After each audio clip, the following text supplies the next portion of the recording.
हज़रत मूसा अलैहिस्सलाम ने एक दफ़ा अल्लाह ताला से पूछा कि जन्नत में मेरे साथ कौन होगा। इरशाद हुआ फलां कसाब होगा। आप कुछ हैरान हुए और उस कसाब की तलाश में चल पड़े।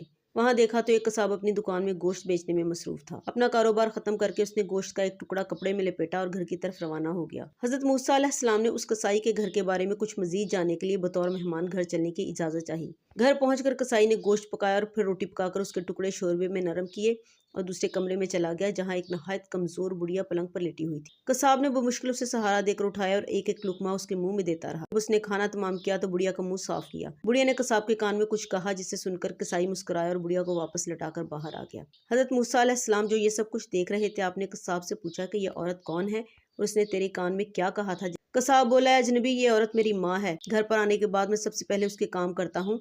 ये रोज खुश होकर मुझे दुआ देती है कि अल्लाह तुझे जन्नत में हजरत मूसा अलैहिस्सलाम के साथ रखे, जिस पर मैं मुस्कुरा देता हूँ कि भला मैं कहाँ और मूसा कलीमुल्लाह कहाँ।